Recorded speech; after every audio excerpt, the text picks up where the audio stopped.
Hello दोस्तों, तो आप लोगों को अविनाश टीचिंग आइडिया पे स्वागत है। तो आज आप लोग जानते हैं कि 8 फरवरी का जो सीटेट का एग्ज़ाम है, जिसका हम लोग प्रिपेयर कर रहे हैं, तैयारी कर रहे हैं। इसी कड़ी में और एग्ज़ाम की दृष्टि से अगर देखें तो हम क्वेश्चन बैंक जो होता है महत्वपूर्ण, या आपका पास कराने में, या आपको मार्गदर्शक के रूप में, या आपके एग्ज़ाम में जो त्रुटियां हो रही है या जो आपको दिक्कत हो रही है या क्वेश्चन का पैटर्न जानने में सबसे महत्वपूर्ण योगदान निभाता है। इसी कड़ी में आज हम लोग देखेंगे सीटेट 2012 का सॉल्व क्वेश्चन देखेंगे और उसका आंसर जानने का कोशिश करेंगे, साथ ही इसका एक्सप्लेनेशन भी जानने का कोशिश करेंगे।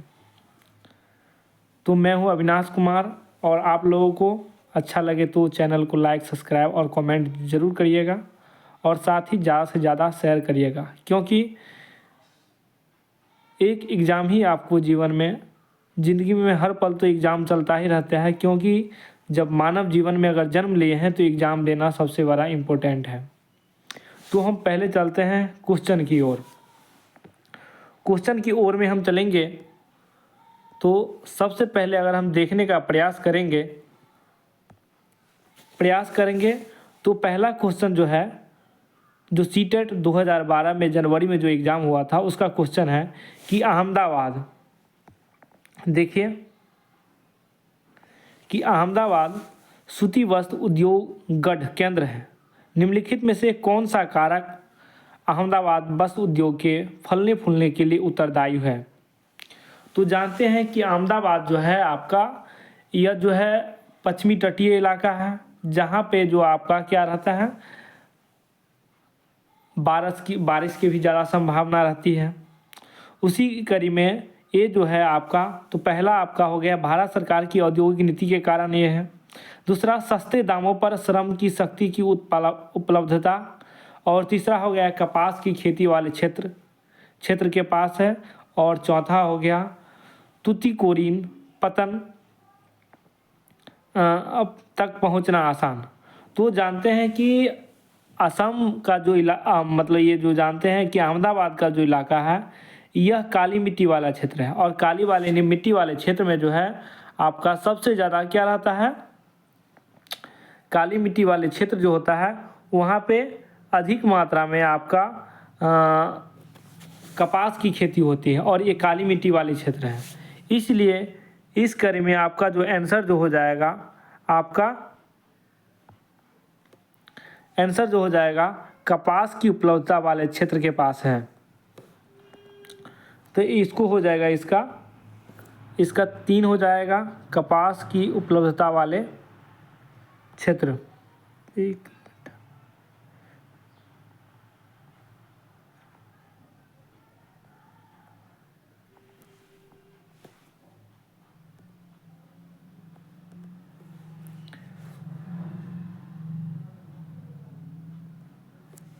तो क्या हो जाएगा, कपास की उपलब्धता की वाले क्षेत्र हैं। और उसके बाद हम दूसरा अगर देखते हैं तो दूसरा जो है बागान, जो वाणिज्यिक कृषि का एक प्रकार है जो भारी मात्रा में आवश्यकता होती है। तो बागान जो जानते हैं ना, बागवानी जो होता है बागान, वहाँ पे सबसे पहले की भूमि की आवश्यकता ज़्यादा होती है, और पूंजी, क्या है कि जो भी आप बागान लगाते हो उसमें पूंजी की आवश्यकता और भूमि का, जितना बड़ा भूमि रहेगा उतना क्षेत्र में आपको बागान लगेगा, और साथ ही पूंजी की आवश्यकता होगी।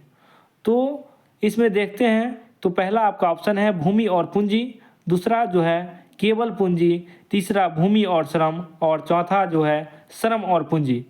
तो जानते हैं कि ये जो होता है बागान वाणिज्य वाला कृषि जो क्षेत्र होता है, उसमें भूमि और पूंजी की ज़्यादा आवश्यकता होती है, इसलिए इसका आंसर हो जाएगा आपका 1 हो जाएगा। क्या हो जाएगा? 1 हो जाएगा। उसके बाद हम अगले का जो देखते हैं ब्लैक फुट इंडियंस क्या है। तो ब्लैक फुट इंडियंस क्या है, ये जो है एक प्रकार से जनजाति है, और ये जनजाति आपको कहाँ मिल जाएगा, अमेरिका का जो क्षेत्र है उत्तरी अमेरिका, वहाँ पे आपको मिलेगा। तो ब्लैक फुट इंडियंस, तो इसका ऑप्शन देखते हैं। तो पहला ऑप्शन हो जाएगा कयुआ बागान में काम करने वाला, दूसरा है कनाडा में प्रवासी भारतीय, और तीसरा जो हो जाएगा आपका निकोबार द्वीप समूह में प्रचलित बीमारियां, और उत्तरी अमेरिका में एक देसी जनजाति है। तो ब्लैकफुट इंडियंस जो है आपका, ब्लैकफुट इंडियंस जो है आपका, ये जो है ये जो है आपका उत्तरी अमेरिका के एक देसी जनजाति है। तो इसका हो जाएगा चौथा आंसर हो जाएगा, क्या हो जाएगा, चौथा आंसर हो जाएगा ब्लैकफुट इंडियंस जो हो जाएगा आपका कि उत्तरी अमेरिका में एक देसी जनजाति है। क्या हो जाएगा, उत्तरी अमेरिका में एक देसी जनजाति है। और उसके बाद हम जानेंगे 34 नंबर जो क्वेश्चन, तीसरा ही देखेंगे लेकिन इसमें नंबर दिया हुआ है कि भारतीय उपमहाद्वीप में उन मृत जीव जंतुओं को खाने के बाद गिद्ध किडनी के काम न करने के कारण मरने लगे हैं, जिनका उपचार डैश के साथ किया गया था। तो जानते हैं कि डिक्लोफेनाक और एक और होता है ये जो होता है, ये जैसे माल जाल जो कोई होता है ना, तो उसको दे देता है वो खाने के लिए, जिसमें क्या रहता है, जब वो मर जाते हैं तो गिद्ध जो रहते हैं ना, तो गिद्ध जो रहता है उसको खाने से मर जाते हैं, जिस कारण जो होता है और प्रकार उसकी बीमारी होने लगता है। तो इसका जो मेन आंसर जो हो जाएगा आपका, इसका आंसर जो हो जाएगा आपका, ये हो जाएगा डिक्लोफेनाक। क्या हो जाएगा, डिक्लोफेनाक हो जाएगा, 3 नंबर ऑप्शन हो जाएगा। उसके बाद नेक्स्ट आगे हम देखते हैं, आगे क्या कि पवन क्रिया छत्रक सेल, छत्रक मतलब कि छाता आकार का बनाती है, जो प्रायः डैश में पाए जाते हैं। तो पवन क्रिया जो रहता है ना, छत्रक सेल ये आपका जो रहता है बनाता है, ये कहाँ पे बनाता है, रेगिस्तान में या उष्णकटिबंधीय क्षेत्र में, पहाड़ों में या पठारों में। तो ये इसका आंसर जो हो जाएगा आपका क्या हो जाएगा, रेगिस्तान हो जाएगा। क्या हो जाएगा, रेगिस्तान। रेगिस्तान जो होता है वहाँ पे आपका जो है ये छत्रक सेल बनाती है। कौन बनाता है, पवन बनाते हैं।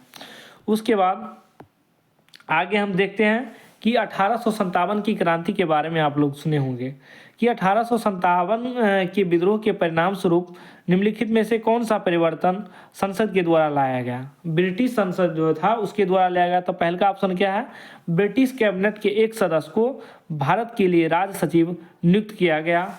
और दूसरा क्या है, दूसरा उन प्रभुत्वशाली हिंदू और मुस्लिम नागरिकों की जमीन संपत्ति जब्त कर ली गई जिन्होंने विद्रोह का समर्थन किया। और तीसरा है पठार और सिख सैनिकों के ब्रिटिश भारतीय आर्मी में शामिल होने पर प्रतिक्रिया लगाया गया। और चौथा जो है देश के सभी शासन अध्यक्षों को यह चेतावनी दी गई कि वे किसी भी विद्रोह का समर्थन करते हैं तो उसके विरुद्ध सैनिक कार्रवाई किया जाएगा। तो जानते हैं कि 1857 की जो क्रांति हुई उसमें सबसे बड़ा जो कह सकते हैं कि इसमें सैनिक का गठन किया गया। और उसके साथ ही भारत में जो है ना, भारत का एक जो है तो ब्रिटिश में एक कैबिनेट के सदस्य के लिए राज्य का सचिव नियुक्त किया गया। तो इसका आंसर जो हो जाएगा आपका, इसका आंसर जो हो जाएगा पहला हो जाएगा कि ब्रिटिश कैबिनेट के एक सदस्य को भारत के लिए राज्य सचिव नियुक्त किया गया। कौन से, 1857 के अधिनियम के परिणाम स्वरूप। अब अगिलका देखते हैं। अगिलका क्वेश्चन जो है आपका ये भी है हिस्ट्री से ही। 1720 ईस्वी में ब्रिटिश सरकार ने डैश के लिए कैलिंको अधिनियम पारित किया गया। तो कैलिंको क्या है, तो कैलिंको जो है आपका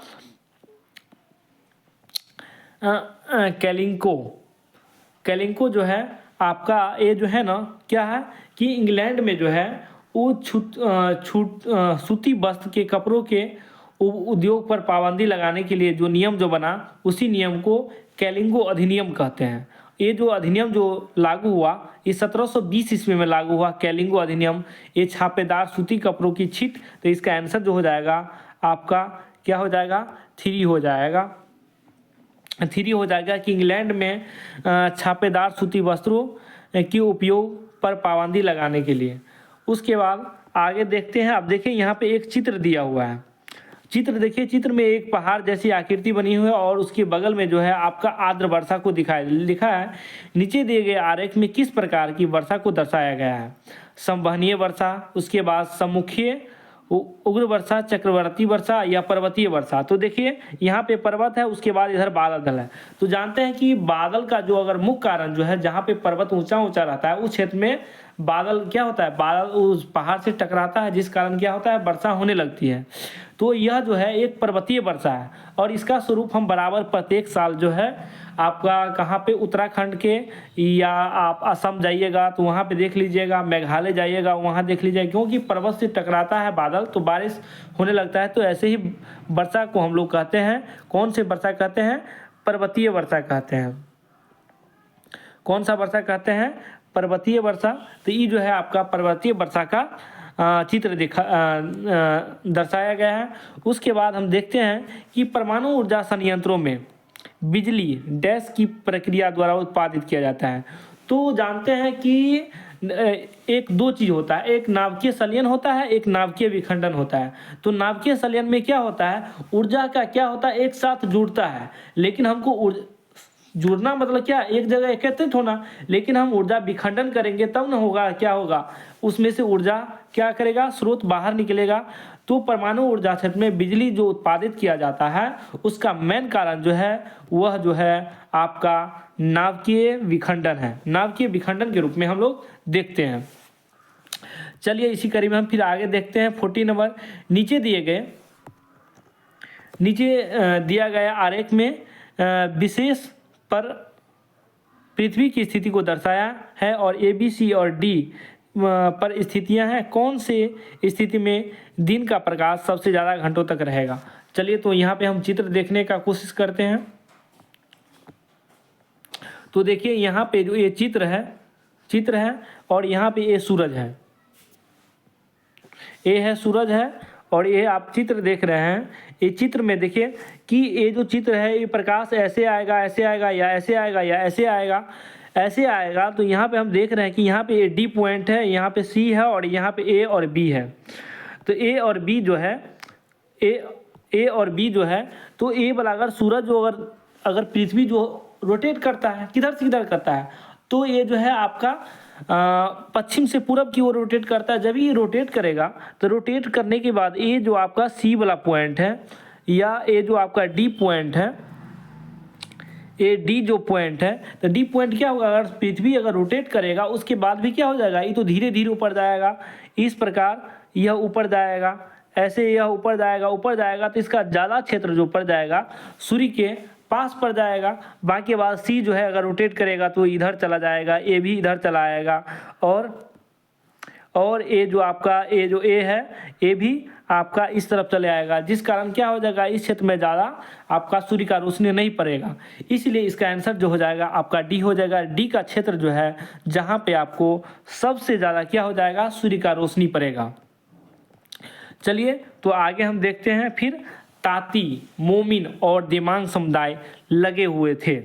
तो ताती, मोमिन और दिमांग समुदाय जो लगे हुए थे वह कौन से, वह कपड़े बुनने के काम में। तो ताती और मोमिन समुदाय जो है ये आपका कहाँ लगे हुए थे, कपड़े बुनने के काम में। देखिए कुछ कुछ ऐसा तथ्य होता है जो आपको बहुत सारा बुक पढ़िएगा उसके बाद भी आपको नहीं मिलेगा या बहुत सारा कष्ट करना पड़ेगा, लेकिन कुछ कुछ ऐसी शब्दावली हो रहती है जिसको आपको याद करना बहुत ज़्यादा जरूरी है। जैसे यही ताती, मोमिन और दिमांग समुदाय के बारे में बात कर रहे हैं। अब चलिए हम हिस्ट्री से संबंधित फिर से क्वेश्चन की ओर चलते हैं। देखिए मोहम्मद बिन तुगलक का नाम आप लोग सुने होंगे, जिसने अपनी राजधानी जो है 1326 के आसपास जो है अपनी राजधानी दिल्ली से दौलताबाद स्थानांतरित की थी। इसका मुख्य कारण इसका मेन कारण क्या था कि दिल्ली जो था वह आपके केंद्र बिंदु में नहीं था। केंद्र बिंदु मतलब ये कहना है कि ये भारत जो एक विशाल देश है समझ गए, लेकिन उसके केंद्र में एक तरीका से उत्तरी एरिया में आ जाता है दिल्ली। लेकिन मोहम्मद बिन तुगलक का मेन राय यह था कि अगर राजधानी अगर बीच में अगर केंद्र में रहेगी, अगर किधर से भी कोई तरफ से अगर विद्रोह करता है तो उसको राजधानी के क्षेत्र से कुचला जा सकता है, जिस कारण वो अपनी राजधानी जो है वह कहाँ, दिल्ली से स्थानांतरण करके वह दौलताबाद मतलब स्थानांतरित कर दिए गए। तो आपका ये जो हो जाएगा आपका हाँ, तो मोहम्मद बिन तुगलक का स्थानांतरित करने का मेन उद्देश्य क्या था? तो दिल्ली उसके केंद्र में होना, मतलब दौलताबाद उसके मतलब क्या क्या था? राजधानी के केंद्र में था, जिस कारण वह क्या किया? वह अपनी राजधानी को परिवर्तन करने का कोशिश किया। अब देखिए यहाँ पे देखते हैं कि इतिहास को जो है ना हम 3 प्रकार से विभाजित करने का कोशिश करते हैं या करते हैं, जैसे प्राचीन काल, मध्यकाल और आधुनिक काल में विभाजित करने में समस्या है। ये जो इस प्रकार की अवधारणा जो विकसित की गई है, ये जो है आपका पश्चिमी देश की अवधारणा से ली गई है। मतलब देखिए ज़्यादा हम इतना नहीं जानते हैं मतलब ये ज़्यादा हम उतना अगर क्वेश्चन बैंक करवा रहे हैं तो बार बार आपको इधर से उधर करने से अच्छा है कि आपको डायरेक्ट आपको उस अवधारणा को विकसित किया जाए। यह संकल्पना जो है आपका मध्यकालीन हिस्ट्री से संबंधित या हिस्ट्री की अवधारणा जो आपका जो ये जो है आपका ये पश्चिम की अवधारणा ली गई है, जहाँ आधुनिक काल उसके बाद आधुनिक काल विज्ञान, तर्कना, लोकतंत्र और स्वतंत्रता और समानता से संबंधित है। तो फिर आगे चलते हैं तो देखते हैं ईस्ट इंडिया कंपनी के बारे में। तो ईस्ट इंडिया कंपनी जो है,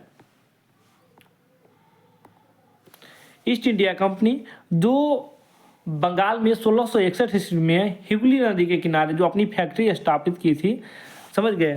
फैक्ट्री जो स्थापित की थी उसका मेन उद्देश्य क्या था? तो उसका मेन उद्देश्य ये था कि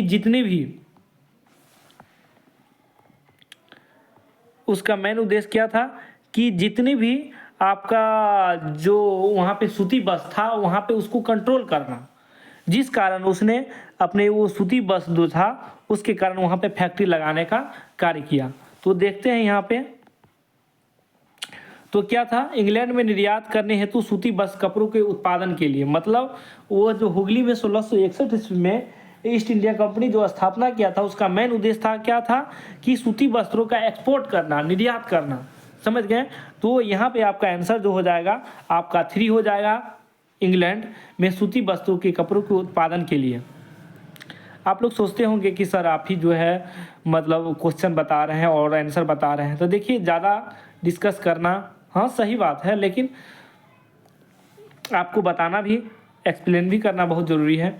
अब देखते हैं यहाँ पे नेक्स्ट कि ईस्ट इंडिया कंपनी मुख्य रूप से डैश बंगाल से दीवानी राजस्व का उपयोग किया।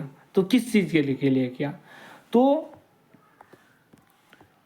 यहाँ पे देखते हैं कि दीवानी जो राजस्व जो है, देखिए वो पुल और सड़क निर्माण क्या कि अंग्रेज जो आया था उसका मेन उद्देश्य क्या था? कि ज़्यादा से ज़्यादा रुपया को एकत्र करे और उसको जो है मतलब उससे ज़्यादा हमको फायदा हो, ना वो सूती वस्त्र लगाने, रेशमी वस्त्र खरीदने के लिए उतना नहीं।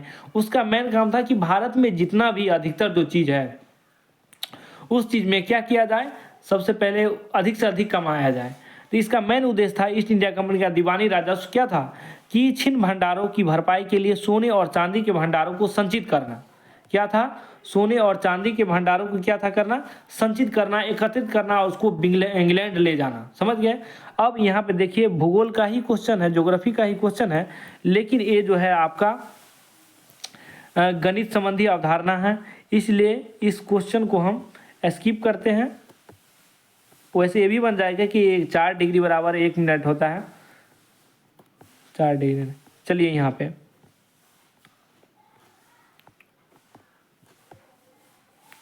चलिए देखिए अब 47 नंबर क्वेश्चन हम लोग देखते हैं कि निम्नलिखित में से किस सुल्तान ने अनाज के शहर के बाजारों में भेजने के लिए बाजारों का प्रयोग किया था? मतलब आप लोग सुने होंगे अलाउद्दीन खिलजी का नाम। अलाउद्दीन खिलजी एक शासक तो तानाशाह के रूप में था ही था, लेकिन उसकी बाजार जो प्रणाली थी वो इतनी इम्पोर्टेंट थी। वो अगर बाज़ार में जैसे आज के समय में बिचौलिया का काम करता है, उस समय उसके समय में बिचौलिया लगभग में इतना डर खौफ था, जिस कारण वहाँ कोई मिलावटी सामान या कोई घटी बेची जो है जोखने का काम नहीं करता था। लेकिन उस समय जिस कारण ये अलाउद्दीन खिलजी का बाजार जो नीति है वो बहुत इंपॉर्टेंट है। इसके लिए बहुत सारा कर्मी को लगाया गया, बराबर जांच पड़ताल और गुप्तचर के माध्यम से बाजार का जायजा लेता था, क्योंकि उसके पास जो है सेना का भंडार था और कम रुपया में उसको मतलब जो है काम करवाते थे। लेकिन अगर कम रुपया में काम करवाएंगे और सेना जो उसके लिए चल रहे हैं और वही उसका विरोध कर दे तो क्या हो जाएगा देश में? या उस समय जो अलाउद्दीन खिलजी का समय था, खिलजी वंश था, उस समय एक तरीक़ा से महामारी फैल जाती है, जिस कारण उसने बाज़ार जो बैकबोन जो कहती हैं उसको ही उसने अच्छा से पकड़ा और उसे अच्छा तरीक़ा से संचालन करने का शुरू किया। तो बाज़ार में भेजने वाले बाज़ारों का प्रयोग जो किसने किया था, अलाउद्दीन खिलजी के रूप में हम लोग देख सकते हैं कि अलाउद्दीन खिलजी की बाज़ार व्यवस्था जो थी वह क्या थी, बहुत इम्पोर्टेंट थी। फिर हम नेक्स्ट देखते हैं कि बिदरी क्या है। तो बिदरी क्या है, तो बिदरी जो है एक बिदर के शिल्पकारों के द्वारा तांबे और चांदी में किया गया जराव काम है। क्या है, एक जराव काम है, किसके द्वारा, ये जो है आपका बिदर के शिल्पकार। शिल्पकार मतलब किसको कहते हैं, जो कपड़ा बुनाई करते हैं या नया नया चीज़ जो बनाने का काम करते हैं उसी को कहते हैं शिल्पकार। अब देखिए क्वेश्चन नंबर 49, आदिवासी लोग अपना पिछला लिखित रिकॉर्ड, ये आ गया फिर से आपका हिस्ट्री से संबंधित क्वेश्चन। आदिवासी लोग अपना पिछला रिकॉर्ड नहीं रखने के कारण, क्वेश्चन नंबर 49 कि आदिवासी लोग अपना पिछला रिकॉर्ड नहीं रखते हैं, इसमें वर्तमान इतिहास में इसे कैसे लिखते हैं। तो आदिवासी लोग जो है अपना, सबसे पहले बात था आदिवासी लोग उतना जो है क्या कहते हैं उसको, उस समय ज़्यादा मतलब पढ़े लिखे नहीं करने के कारण उसका जो मेन जो दिनचर्या जो इतिहास जो रहता है पीढ़ी दर पीढ़ी के रूप में उसको बताया जाता है, समझ गए। अब बताया जाता है जैसे हम अपने पीढ़ी को आगे वाले पीढ़ी को कहें, फिर वो मतलब वाचिक परंपरा बोल के किसी को बताना, यही जो है आपका। तो आदिवासी जो अपना जो रहते हैं वो अपना लिखित रिकॉर्ड नहीं रखते हैं, लेकिन वह वाचिक बोलचाल की भाषा में अपने इतिहास को बनाए रखते हैं। तो इसका आंसर जो हो जाएगा आपका हो जाएगा वाचिक परंपरा का प्रयोग करके। अब देखिए पिटूरा डेरा। पिटूरा डेरा जो क्या होता है, तो आप सुने होंगे किसके बारे में, शाहजहाँ के बारे में। तो पिटूरा डेरा क्या होता है, पिटूरा भवन जो है शैली निर्माण करने की तरीका होता है, जहाँ पे लोग जो है पिटूरा डेरा के नाम सुने होंगे, जहाँ पे लोग गद्दी बना के बैठते हैं, उसके पीछे में जो सजाया हुआ रहता है उसी को कहते हैं पिटूरा डेरा। ये आपको मुगल काल में देखने को मिलेगा। तब पिटूरा डेरा न कोई यूनानी देवता था न कोई धात्विक तकनीक, ये भवन को सजाने की एक शैली थी। तो पिटूरा डेरा क्या है, एक भवन सजाने की शैली जो मुगल काल में हम लोग देख सकते हैं, और वो भी शाहजहाँ के समय में, क्योंकि उसके काल को जो है मतलब स्थापत्य कला की स्वर्ण काल भी कहा जाता है। फिर आगे हम लोग देखते हैं निम्नलिखित में से कौन सी 9वीं शताब्दी में के मंदिर के स्थापत्य का हिस्सा था। क्या था, सजावटी द्वार, रंगशाला जैसे नृत्य प्रस्तुत करने के लिए जगह, यज्ञ वेदी, पवित्र मंत्रों का उच्चारण करना और जगह करने, हवन कुंड। तो यहाँ पे देखिए कि ये जो है 9वीं शताब्दी में मंदिर स्थापत्य में जो है उस समय में जो स्थापत्य कला का हिस्सा जो था वह था आपका क्या था, सजावटी द्वार। ये सजावटी द्वार जो है एक स्थापत्य कला का महत्वपूर्ण स्थान था। अब देखिए यहाँ पे क्वेश्चन नंबर 52 देख लीजिए। क्वेश्चन नंबर 52 क्या है, बहुत इंपॉर्टेंट, यूजीसी नेट के लिए, उसके बाद हो गया सीटेट के लिए, और जो अन्य एग्जाम जो होने वाली है वो सब एग्जाम जितना भी कॉम्पिटिटिव एग्जाम है, क्योंकि हम सोशल साइंस की जो है उसके बारे में हम लोग स्टडी कर रहे हैं। तो 1857 में निम्नलिखित में से कौन 3 से विश्वविद्यालय। तो 1857 का जो अधिनियम है 1857 में जो उस समय जो विश्वविद्यालय जो स्थापित किया गया है उसमें भारत के 3 महानगर, जैसे हो गया 3 महानगर उस समय कौन था, एक था कोलकाता, दूसरा था मुंबई और एक था आपका मद्रास, जो आधुनिक में चेन्नई के नाम से जाने जाते हैं, समझ गए। तो ये 3 जो महानगर था वहाँ पे विश्वविद्यालय की स्थापना का उद्देश्य स्थापना किया गया। तो इसमें पहला जो आंसर हो जाएगा कलकत्ता, मुंबई और मद्रास, मतलब ऑप्शन नंबर सी जो हो जाएगा 3 हो जाएगा, वह क्या हो जाएगा, सही हो जाएगा। अब क्वेश्चन नंबर हम लोग देखते हैं 53 नंबर देखते हैं कि 12वीं शताब्दी में कीरा मुखियाओं ने किस क्षेत्र में शासन किया और वर्तमान में डैश में स्थित है। तो ये जो है आपका एक कीरा जो है इसको याद कर लीजिए, ये शब्दावली है, शब्दावली आपको याद करना पड़ेगा। तो ये कीरा जो क्षेत्र है, शासन जो मुखिया है, ये जो क्षेत्र संबंधित है आपका छत्तीसगढ़ और मध्य प्रदेश से संबंधित है। अब आगे वाला क्वेश्चन जो हम लोग देखते हैं जिसमें है आपका त्रिविभाजन संघर्ष, जिसको कहते हैं त्रिपक्षीय संघर्ष भी कहते हैं। और ये त्रिपक्षीय संघर्ष जो है यह आपका लगभग में 400 वर्षों तक चला, लगभग में 400 या 200 वर्षों तक चला। और ये त्रिपक्षीय संघर्ष जिसको हम लोग कहते हैं, जिसमें इसमें जो मेन जो युद्ध जो हुआ था, जिसमें राष्ट्रकूट था आपका, उसके बाद हो गया पाल था और गुर्जर प्रतिहार था। राष्ट्रकूट जो आप दक्षिण भारत की बात कर सकते हैं, पाल जो हो गया आपका बंगाल वाला क्षेत्र जो है, पाल हो गया, पाल वाला वंश, और गुर्जर प्रतिहार जो आपका गुजरात वाला पार्ट जो हो गया, वहाँ से उसका शासन था। तो त्रिपक्षीय जो संघर्ष था या त्रिभाजन संघर्ष जो था, जिसमें राष्ट्रकूट, उसके बाद पाल और गुर्जर प्रतिहार ने भाग लिया था। तो इसका आंसर जो हो जाएगा आपका हो जाएगा 1 हो जाएगा। फिर आगे देखते हैं हम, निम्नलिखित में से किस पर ब्रिटिश संसद के द्वारा महाभियोग लगाया गया। तब महाभियोग जो आपको लगाया गया, ये जो लगाया गया आपका वारन हेस्टिंग्स जो है, उस पे आपको जो है ये महाभियोग लगाया गया। तो ऑप्शन नंबर 4 हो, जो है भारत से अपना शासन मतलब जो है इसका कार्यकाल जो खत्म हुआ, उसके बाद उसे इंग्लैंड में महाभियोग जो है चलाया गया। तो फिर आगे हम देखते हैं, आगे क्या देखते हैं। तो देखिए यहाँ पे क्वेश्चन नंबर आपका जो है क्वेश्चन नंबर 56 है, निम्नलिखित में से कौन सा ग्रह संयोजन मतलब गैसीय ग्रह। तो देखिए सौरमंडल में जो टोटल 8 ग्रह है, जिससे 2 भाग में बांटा गया है। एक हो गया आंतरिक ग्रह और एक होता है बाह्य ग्रह। तो आंतरिक ग्रह को जो रहता है ठोस या तरल ठोस पदार्थों से वह क्या रहता है, बना रहता है। लेकिन जो बाहरी ग्रह है वह गैस से बना हुआ है। तो आंतरिक ग्रह में आपका 4 ग्रह और बाहरी ग्रह में भी 4 ग्रह आता है, जैसे बुध, शुक्र, पृथ्वी और मंगल। ये जो आपको आता है ये आंतरिक ग्रह में आता है, इसे ठोस ग्रह के नाम से भी जाना जाता है। और उसके बाद ठोस या तरल के रूप में रहता है। उसके बाद बाह्य ग्रह में जो आपको आ जाता है ये बृहस्पति, उसके बाद आ गया आपका शनि, यूरेनस और नेपच्यून। ये जो आ जाता है आपका बाह्य ग्रह के अंतर्गत आ जाता है। और अंतर्गत आने से यह जो रहता है आपको गैस से क्या रहता है, बना हुआ रहता है। देखिए यहाँ पे कॉमन ईरा का नाम सुने होंगे। तो ये कॉमन ईरा जो है यह शब्दावली आपको कॉमन ईरा। तो कॉमन ईरा क्या है, तो कॉमन ईरा क्या है, यह जो है क्रिश्चियन ईरा के नाम, जो इसे विश्व के अधिकतर हिस्सों में इसे स्वीकृत किया गया। कॉमन ईरा मतलब क्रिश्चियन ईरा के नाम से भी, कॉमन ईरा को क्रिश्चियन ईरा के नाम से भी जानते हैं। आप देखिए ऐतिहासिक स्थल, तो ऐतिहासिक स्थल आप किसको कहेंगे, मतलब ऐतिहासिक स्थल आप कितना आदमी कहेंगे कि इतिहास के द्वारा या जो इतिहास लेखन करता है, जिसको खोज करता है, उसी को ऐतिहासिक स्थल कहता है। या उत्खनन, जब कोई चीज़ हम खनन करते हैं उसके क्रियास्वरूप जो चीज़ मिलता है वो भी ऐतिहासिक स्थल हो गया। या इतिहास प्रिय लोग जहाँ पे जुड़ते हैं वो भी ऐतिहासिक स्थल हो। लेकिन ऐसी कोई बात नहीं है।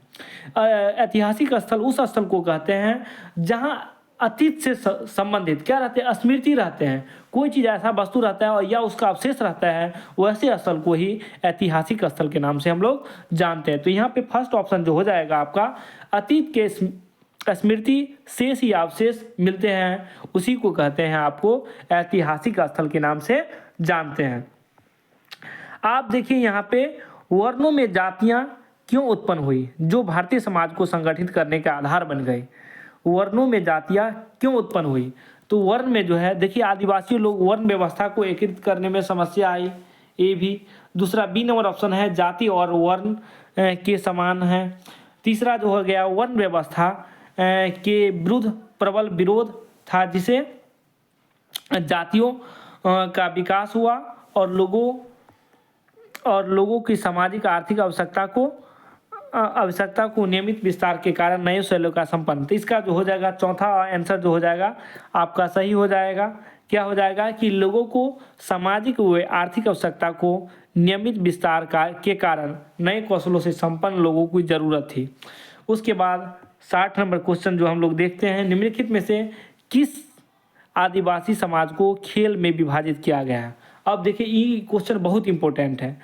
तो किस आदिवासी समाज को खेल में विभाजित किया गया है, तो ये जो है आपका ओहम समुदाय जो है आपको ये मिल जाएगा असम में। असम वाला जो एक ओहम विद्रोह भी हुआ था असम में, जो इसका भी बहुत अपना इतिहास, इसका स्टैचू बना हुआ है। तो हम मतलब ये जो है वो हम आदिवासी जो है आपका खेल में क्या है, विभाजित है। फिर आगे देखते हैं हम। चलिए, तो आज की कक्षा हम यहीं पे समाप्त करते हैं। आपको जो इम्पोर्टेंट क्वेश्चन था सोशल साइंस से संबंधित, उसको हम लोग उसे हम करने का कोशिश कर रहे हैं। और आपको अच्छा लगा तो इसको अच्छा से अच्छा शेयर करने का कोशिश कीजिएगा, लाइक कीजिए, कमेंट कीजिए। और उसके बाद इसमें और कोई त्रुटि हो तो आप बताने का कोशिश कर रहे हैं। जय हिंद, धन्यवाद, thank you so much. Bharat माता की जय।